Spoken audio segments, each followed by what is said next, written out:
Bienvenidos a la serie La Epístola del Apóstol Pablo a los Efesios. Anteriormente tuvimos una introducción a esta carta, pero hoy estaremos estudiando en el capítulo 1, en el versículo 1 y 2. Este es un estudio teológico, con una teología bíblica que nos ayudará a entender mejor su palabra, guiado siempre por el Espíritu Santo. Su palabra dice: Pablo, apóstol de Jesucristo por la voluntad de Dios, a los santos y fieles en Cristo Jesús que están en Él. Gracia y paz a vosotros, de Dios nuestro Padre y del Señor Jesucristo. En los versículos 1 y 2 encontramos la salutación de Pablo a estos hermanos que están en Él. Como inicia este versículo: el nombre de Pablo en griego significa pequeño. Su primer nombre era Saulo, Hechos capítulo 13, versículo 9. Se cree que era su sobrenombre por ser físicamente pequeño, pero en realidad a la mayoría de los judíos de la diáspora, o sea, judíos que vivían fuera de Palestina, se les daban dos nombres al nacer. El nombre en hebreo de Pablo era Saulo y su nombre en griego era Pablo. Pablo es un apóstol de Jesucristo, como él mismo lo dice en este versículo. La palabra apóstol viene del griego apóstolos y significa un enviado. Se llama así a alguien enviado oficialmente en una misión especial. Un discípulo llega a ser apóstol cuando es enviado con una misión. La palabra equivalente al de latín y en español es misionero. Uno enviado con una misión. Los requisitos para ser apóstol son: vamos a ver 4 requisitos para ser apóstol. El primero es ser testigo ocular de la resurrección de Cristo. Este es el primer requisito: ser testigo ocular de la resurrección de Cristo. Todos los apóstoles vieron con sus ojos físicos a Cristo después de su resurrección, incluyendo el apóstol Pablo, quien fue testigo ocular de su resurrección, camino a Damasco, Hechos capítulo 9, versículo 35. Requisito número 2 para ser apóstol de Jesucristo es haber aprendido y recibido la doctrina directamente de Jesús y no de otros creyentes. Haber recibido la doctrina directamente de Cristo. Los apóstoles aprendieron las doctrinas relacionadas al Nuevo Testamento directamente de Cristo. Estuvieron aprendiendo de él por 3 años durante su ministerio terrenal y luego, después de su ascensión, continuaron aprendiendo de Cristo por revelación directa del Espíritu Santo. El apóstol Pablo enfatiza este requisito al defender su apostolado en su epístola a los Gálatas, cuando dice: mas os hago saber, hermanos, que el evangelio anunciado por mí no es según hombre, pues yo ni lo recibí ni lo aprendí de hombre alguno, sino por revelación de Jesucristo. Gálatas capítulo 1, versículo del 11 al 12. Un apóstol no aprendía las enseñanzas de otros creyentes, ni siquiera de otros apóstoles. Gálatas capítulo 1, versículo del 16 al 17. Sino aprendía directamente de Cristo. Como requisito número 3 tenemos: los apóstoles debían dar evidencia de su apostolado con milagros. Bueno, los apóstoles dieron evidencia de su llamado con señales milagrosas. Hechos capítulo 3, versículo del 1 al 10. Hechos capítulo 28, versículo del 3 al 10, ahí encontramos. Es por eso que Pablo también defiende su apostolado diciendo reverencia y dando reverencia a los milagros que había hecho durante su ministerio. Por eso dice en 2 Corintios 12:12: con todas las señales de apóstol han sido hechas entre vosotros, en toda paciencia, por señales, prodigios y milagros. Los apóstoles se sanaban de manera extraordinaria, inmediata, completa, irrefutable. La Biblia claramente nos muestra que Cristo quiere que sus seguidores hagan señales milagrosas al mismo tiempo que anuncian el evangelio del reino de Dios. En Marcos capítulo 16, versículos 17 al 18, ahí encontramos. Es por ello que los seguidores de Cristo no solo tenían que predicar el evangelio y llevar la salvación a los que creyeran, sino también hacer realidad esa verdad, como lo hizo nuestro Señor Jesucristo, sanando, echando fuera demonios, sanando a los enfermos y muchos más milagros que hizo Jesús. Después de los apóstoles, nunca ha habido un tiempo de abundante milagro semejante al de los inicios de la iglesia. Porque estos milagros se dieron y acontecieron especialmente con un propósito. En el requisito número 4 tenemos que para ser apóstol tenían que ser escogidos por Dios como apóstol. Marcos 3 del 16 al 19. Ahí encontramos: haber aprendido la doctrina directamente de Cristo, haberlo visto ocularmente y hacer milagros no era suficiente para ser considerado apóstol de Jesucristo, porque otros ya lo habían hecho durante ese tiempo cuando ellos estuvieron haciendo este ministerio, sino que primeramente tenía que ser escogido por Dios. La persona, para poder ser apóstol, primeramente tenía que ser escogido por Dios. Muchas personas oyeron la palabra de Dios directamente de los labios de Jesús. También más de 500 hermanos lo vieron a Jesús después de haber resucitado. 1 Corintios 15:6. Y personas que hicieron milagros en ese tiempo no fueron considerados apóstoles. Hechos capítulo 7, versículo del 5 al 8. Un apóstol era una persona escogida personalmente por Cristo para esa posición. Hechos capítulo 1, versículo 2. Gálatas capítulo 1, versículo 1 y Gálatas 15 del mismo capítulo 1, versículo del 15 al 16. Considerar estos requisitos es suficiente para concluir que hoy no tenemos apóstoles. Nadie en el día de hoy ha visto a Cristo ocularmente. Nadie hoy está haciendo milagros como lo que hicieron los apóstoles, y nadie hoy aprende su doctrina por revelación directa de Cristo, sin necesidad de maestros o líderes. Y esto es suficiente para concluir que no existen apóstoles en el día de hoy. El oficio de apóstol fue ejercido por los 12 discípulos de Jesús, además de Matías, quien ocupó el puesto de Judas. Los apóstoles fueron escogidos especialmente por Cristo. Marcos capítulo 3 del 16 al 19. A estos hombres les fue dada la tarea de colocar las bases de la iglesia. Universal Efesios capítulo 2 versículo 20 y lo encontramos. En el primer siglo fueron creadas las bases de la iglesia. Una vez que el fundamento ha sido creado, ya no necesitamos otro fundamento encima del fundamento que ya está. Por eso, los deberes apostólicos eran predicar el evangelio, enseñar y orar, hacer milagros, establecer a los demás como líderes de la iglesia, Hechos capítulo 14, versículo 23, y escribir la palabra de Dios como lo hicieron en Efesios 1:1. Esto significa que este es un llamado para un servicio específico, comisionados con el poder del Señor Jesucristo. El apóstol Pablo aseguró que él había llegado a este oficio no por deseo propio o por nominación del Sanedrín al cual había pertenecido anteriormente, o de algún grupo religioso, sino que fue apartado, preparado y calificado por la gracia de Dios. Pablo es el que Dios escogió para establecer la iglesia entre los gentiles, con el mensaje de la gracia de Dios y con la revelación de la iglesia del cuerpo de Cristo. En otras palabras, Pablo no se pertenecía a sí mismo, como tampoco nosotros, porque hemos sido comprados a precio de sangre de Cristo. Primera de Corintios 6:20, Primera de Pedro 1:19. Santificados para su servicio, Romanos 6:7-6. Y comisionados para llevar el nombre del Señor Jesucristo, compartiendo las buenas nuevas de salvación a donde quiera que vayamos. Primera de Tesalonicenses, capítulo 1, versículo 26. Pablo es un enviado de Jesucristo, como dice el versículo, por la voluntad de Dios. Eso es muy interesante. Para predicar el evangelio de Jesucristo, ser apóstol no depende de una decisión personal, sino de la voluntad y del llamamiento irrevocable de Dios. Nadie puede autonombrarse apóstol. Eso no nos enseña la Biblia. Pablo fue el único apóstol adicional que existió. El último de todos, como él dice, un abortivo, según admitió en 1 Corintios 15:8. No obstante, él no fue inferior a los demás apóstoles, porque cumplió con todos los requisitos para ser apóstol. Por la voluntad de Dios rige también nuestro servicio, y sin esta voluntad no tendremos poder ni victoria para poder ejercer de predicar el evangelio a toda criatura. Todo es posible porque es Dios quien hace la obra en nosotros. Las credenciales de Pablo no fueron su entrenamiento académico con los mejores maestros de su tiempo, ni su liderazgo rabínico, sino el hecho de haber sido constituido apóstol de Jesucristo por la voluntad de Dios. Pablo no enseñó ni escribió por su propia autoridad, sino por la autoridad del Dios. Pablo también es un enviado a los santos y fieles en Cristo Jesús, como dice el versículo. Santos son aquellos a quienes Él ha hecho santos, y fieles porque han confiado en Cristo Jesús como su Señor y Salvador personal, por medio de la justicia perfecta de Cristo que ha sido contada a nuestro favor. Es la justicia perfecta de Cristo que nos hace santos y fieles. No son los logros de una persona, sin importar cuán grandes puedan ser a la vista del ser humano. Lo que establece a todo creyente como uno de los santos solamente es en Cristo. Solamente podemos ser santos y fieles por medio de la fe salvadora. Santos viene del griego hagios y significa puro, moral, apartado del mal, consagrado a Dios. En esta epístola el término santo es el que más se utiliza para designar a los creyentes. Por esta razón podemos ver que desde los tiempos de la iglesia primitiva todos los cristianos eran llamados santos. El pueblo de Dios es santo por la justicia de Jesús.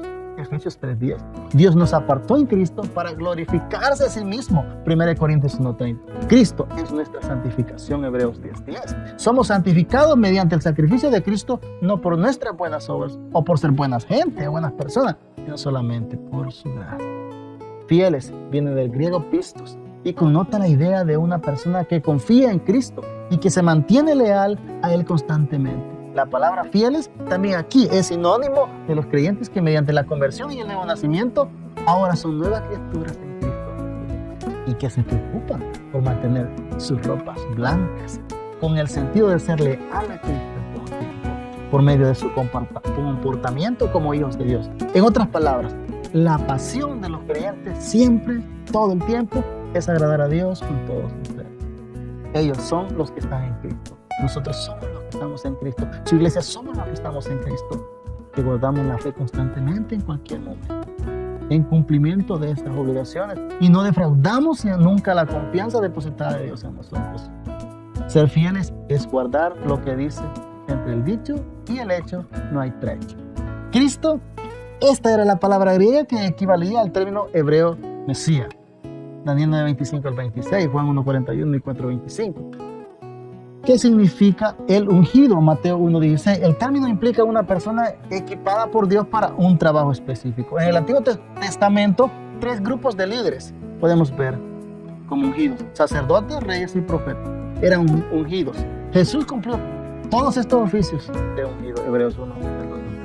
Pablo mencionó 2 cualidades especiales de sus hermanos. Eran santos y fieles. Santos porque habían sido separados por el Espíritu Santo, y fieles porque habían confiado en Jesucristo con todo su corazón. La condición de apartados por el Señor no solo habla del propósito de Dios para ellos, sino también de la severa demanda de una vida en santidad. Ser fiel es el complemento de ser santo. Nosotros también somos llamados por el mismo Señor para formar parte del cuerpo de Cristo, fortalecidos por el Espíritu Santo en nuestras vidas. Romanos 8:13. El propósito de Dios es que los miembros de este cuerpo vivan enteramente ocupados en las funciones que determina Jesucristo. La frase en Cristo Jesús habla de la intimidad por la cual los cristianos comparten su vida y seguridad, poder y victoria en Cristo. Solamente en Cristo podemos disfrutar de una nueva relación con nuestro Padre, 2 Corintios 5:17. De una seguridad inviolable, Romanos 8:1, de una eminencia a Dios, Efesios 2:13, de un gozo real, Filipenses 3:3, y de un lugar especial para fructificar todo el tiempo. Estar en Cristo confirma nuestra seguridad de justificación, reconciliación, redención y victoria en Cristo. Es tener la vida de Cristo, Colosenses 3:4, y vivirla. Es tener una nueva naturaleza para compartir sus victorias en Cristo. En Cristo disfrutamos de la libertad del Espíritu. Estar en Cristo es estar en su cuerpo, pues es Él la cabeza de la iglesia, Efesios 1:6. Y nosotros miembros de una gran familia, Efesios 3:6, que se fortalece mutuamente para gloriar y glorificar a Dios. También es compartir sin temores la esperanza de la vida a través de su palabra, hasta que nos encontremos en la gran resurrección. Por eso su palabra dice que no nos avergonzamos del Evangelio de Jesucristo, porque es poder y potencia. En el versículo 1 y 2 encontramos gracia y paz a vosotros de Dios, nuestro Padre, y del Señor Jesucristo. Bueno, después del saludo, el apóstol pronunció una bendición sobre los destinatarios de Éfeso.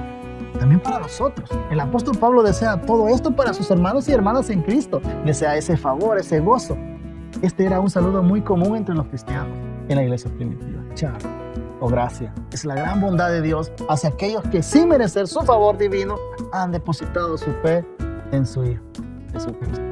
Saludar a un hermano o hermana en la fe de este modo es mucho más que desear su bienestar general.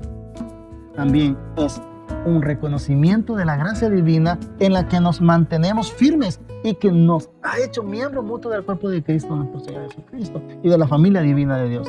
La gracia es la fuente de la cual tenemos paz con Dios, y la paz de Dios, que sobrepasa todo entendimiento, Filipenses 4:7. Gracia ahora se entendía como el amor redentor de Dios en Cristo. Ahora esta gracia la entendemos como ese amor redentor que habita en nosotros. Gracia viene del griego charis y significa aceptable, beneficio o beneficioso para nosotros, favor, un regalo, gozo, libertad, placer. En el Nuevo Testamento esta palabra viene a significar un favor no merecido hacia sus escogidos, el cual encuentra su última expresión en Cristo y en la cruz, en Efesios 1:7. Nuestra salvación viene a ser por la gracia de Dios, ese favor no merecido que Dios ha extendido a nosotros. Y no viene a ser por medio de las obras, sino por la fe de Jesucristo, Gálatas 2:16. Por la gracia de Dios somos salvos, Romanos 3:24. Redención, justificación, gratuitamente por su gracia, Romanos 11:6. Sí, es por obras, no es de gracia. Y si es de gracia, no puede ser de ninguna manera, ni en parte por obras. Dios le dio a cada uno dones por su gracia, para que podamos llevar a cabo nuestra actividad propia en el cuerpo de Cristo.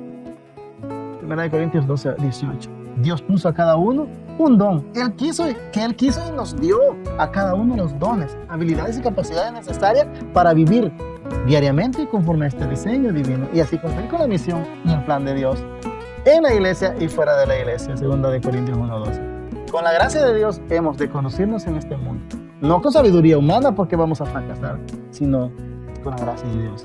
A cada uno le fue dada gracia para vivir según el plan de Dios. Por eso fuimos llamados, a esto fuimos llamados, según el plan de Dios. La otra palabra que aparece acá es paz. Esta palabra viene del griego eirene y refleja la palabra hebrea shalom, palabra que connota un bienestar en cuanto a la relación con nuestro Padre eterno. Él es el bien completo e integral para nosotros, el cual solo puede proceder de Dios. La gracia es la raíz, la paz es el fruto, que en su connotación más importante significa prosperidad y plenitud espiritual. La gracia es la fuente de esta bendición. La paz implica compañerismo y reconciliación con Dios. Romanos 5. Gracia y paz son dones de Dios. Gracia y paz son dones de Dios. Y en Efesios se repiten estos temas muchísimo. Pablo usó 2 veces la palabra gracia y 8 la palabra paz, debido a que tenemos gracia de Dios, tenemos paz con Dios y la paz de Dios que sobrepasa todo entendimiento. El apóstol Pablo, que está prisionero en estos momentos, escribe acerca de la paz. Eso es bien tremendo lo que Pablo escribe, como algo que está presente en su vida. La paz está presente aún en medio de una cárcel. Por lo tanto, la paz en este sentido no significa la ausencia de problemas, sino la presencia de Dios. La paz que vemos aquí no significa que vamos a estar ausentes de problemas, sino que en medio de ese problema vamos a tener la paz de Dios. La paz que Dios ofrece no depende de circunstancias externas, sino, como dijimos anteriormente, de la presencia de Dios. Podemos estar sufriendo en este mundo, pero cuando sabemos que Dios está con nosotros, esto produce paz. Juan 14:27. El apóstol Pablo desea que la gracia y la paz estén con ellos, con nosotros, para siempre. Que viene del Dios mío. Dios nuestro Padre, la otra frase que aparece en este versículo. Pablo señaló al Padre y al Hijo como el origen de una bendición espiritual. Ellos son los dadores de todo esto tan grande y tan hermoso. El término Padre referido a Dios aparece en el Nuevo Testamento unas 280 veces. La expresión Padre es el punto central para comprender el ministerio de su propósito. Ese ministerio y ese propósito eterno que Él tiene para nosotros. Padre, este término no es usado con el sentido de género o secuencia cronológica, sino de una relación íntima, familiar en Dios. Este es el principal nombre de Dios que Cristo nos vino a revelar cuando Él vino aquí a la tierra. Por eso enseñó a sus discípulos a orar diciendo: Padre nuestro que estás en los cielos. Antes era solo Padre de Cristo, pero ahora es nuestro Padre Redentor. También es nuestro Padre porque hemos sido adoptados por su gran amor, su misericordia. Juan capítulo 20, versículo 17. La otra frase que aparece aquí y del Señor Jesucristo.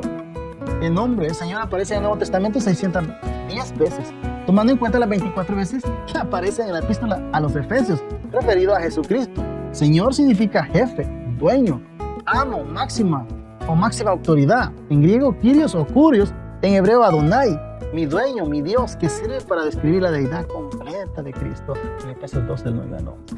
Jesús significa Salvador y es su nombre histórico. Cristo quiere decir ungido en hebreo, quiere decir Mesías. Y es su nombre profético. Señor significa jefe, dueño y máximo autoridad. El mensaje de Pablo a lo largo de esta epístola es que los creyentes puedan entender y experimentar en mayor profundidad y plenitud todas las bendiciones otorgadas por nuestro Padre Celestial y su Hijo y el Espíritu Santo que ahora habita en nosotros. Aún en medio de un lugar donde prevalecía la idolatría y la perversidad, el pueblo de Dios se mantiene santo, apartado y fiel al Señor Jesucristo.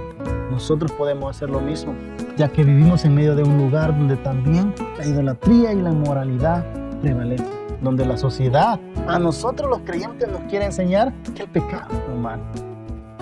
Que Dios nos ayude. Solo Dios tiene el poder para llamar a cada uno según su voluntad. Guardemos silencio y escuchemos lo que el Espíritu está diciendo a la iglesia a través de su palabra. Dios les bendiga.